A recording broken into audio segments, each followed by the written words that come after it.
12 Eylül askeri darbesi, Cumhuriyet tarihi boyunca yaşanan darbelerin bir devamı bir mesabesinde. 12 Eylül darbesi büyük acılara yol açtı. Yüzlerce insan öldürüldü. On binlercesi zindanlara atıldı. Korkunç işkenceler yaşandı. Etkisi hala devam eden ve büyük yıkımlara yol açan mağduriyetler oldu. Ülkeye genel anayasalar ne yazık ki askeri darbelere zemin hazırlıyor. Şu an Türkiye'de askeri bir anayasayla yönetiliyor.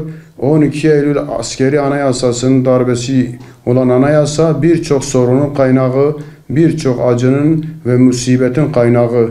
Bu darbe ülkemize çok şey kaybettirdi, kazanımları yok etti, nesillerin heder olmasına yol açtı. Türkiye'nin 40 yıldır bu darbe anayasasına hala mahkum olması büyük bir ayıp, büyük kayıptır. Türkiye bir an önce bu çağ dışı gerici anayasadan kurtulmalı. Türkiye mevcut kavga ortamının, haksızlıkların, acıların birçoğunun kaynağı darbe anayasasıdır.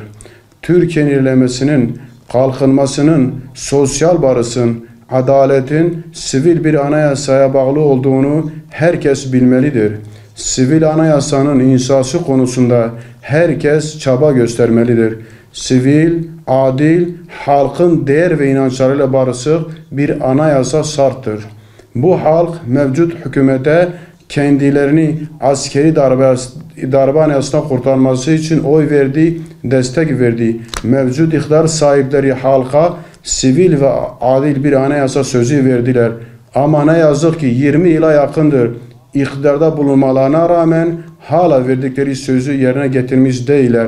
Verilen sözler bir an önce tutulmalıdır.